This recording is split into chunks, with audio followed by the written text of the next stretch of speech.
to start off, I'm curious how you calibrated the humor and the drama. It's a very deeply felt story. It's your story in a way, but it also has it's so light on its feet at the same time. Yeah, I have to admit, I'm quite emotional right now. Sorry. It's the end of a journey with these guys for about took me 20 years to get this made. So it's I've got family and friends here today. Right.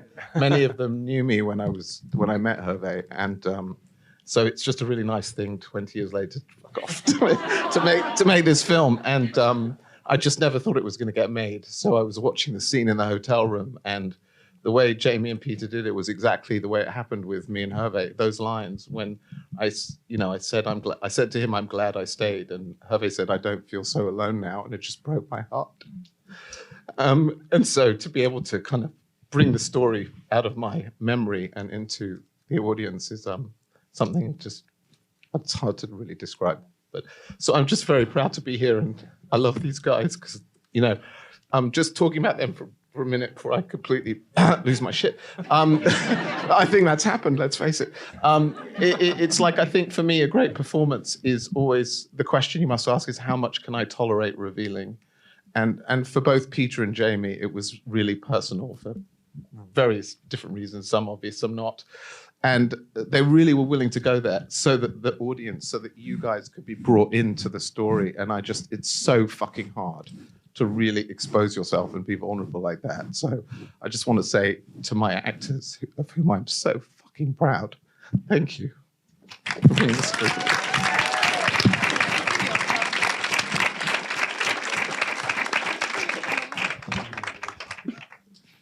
Your move, guys. No, I'm kidding. It's remarkable. Congratulations again. I don't know how I'm going to follow that, but I'm going to give it my best. I do want to let's hear from the performers, because you were saying a little bit, Jamie, backstage, that you didn't necessarily take it all on your shoulders to be playing Sacha per se. I mean, you're sort of channeling his experience, but it wasn't this nerve-wracking thing as I would imagine it would be for an actor, where you feel like, oh my gosh, did he have black socks on or did he tie his shoes that way? I mean, you're sort of interpreting a little more broadly, right? Yeah, I mean, if I'd been playing like Sacha Gervasi as, I would have been dealing with that every day. Can you imagine? Like, we wouldn't have got through if it was like, So I think separating it slightly and playing, a version of Sacha and trying to depict a version of events that took place between Sacha and Hervé, I think was beneficial to everybody in terms of sort of sanity reasons, I think, really, and Sacha being able to focus on just being a director and making the best picture that we could make, and not totally focusing on me trying to capture the sort of idiosyncrasies that he portrays. So yeah, it was taken out of my hands, to be honest. It was never something I had to worry about, because the character was always called Danny Tate. He was never called Sacha, and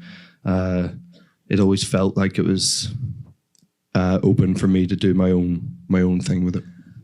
And I'd love to get both of your thoughts on this. I feel like you're playing in this area that you're very familiar with. I mean, this is a story about show business in a way, partially, right? I mean, talk about that aspect of it. Was that maybe the least interesting part of it to you? It comes across like you really bring a certain familiarity to it, which I enjoyed as a viewer. But I wondered, as you were working on it, if it was something conscious, or you just sort of, for you were moving toward a deeper place or a deeper story. I mean, is it in some ways about fame, about Hollywood, about the system, at least in part? Yeah, I mean, it's about the abstract notion of fame and what it really is. And it really is nothing but the sum of the parts of what you've done in your life, and it has nothing to do with you. You try to understand what it is when you're confronted with it day to day. And I think Hervé maybe just sort of dive too deeply into an abstract notion, and perhaps too much, without having some other things to support it. Yeah, well, he And uses, that's what can be dangerous. he talks about Salvador Dali early in the film, which I think is an interesting construct. He's dead on in a sense. I mean, he was seeing it as a means to an end, but it's an awfully elusive goal that he set for himself, don't you think? Or did he attain that goal? I don't know. I think he perhaps, I cannot speak for the man, and I never could during the filming and the whole process of making this movie. But I think he perhaps, and I don't judge him either ever, but perhaps early on he put some things aside and replaced them with some other things that maybe if he stuck with a certain path, I think he would have found a lot more happiness in his life. That's from what I've gathered in the process of making this movie. I see. And what a brilliant fucking painter he was. And all due respect, Hervé, he was better painter than he was an actor. So it's sort of, he let other people take his hand and lead him somewhere else where he should have put his feet forward.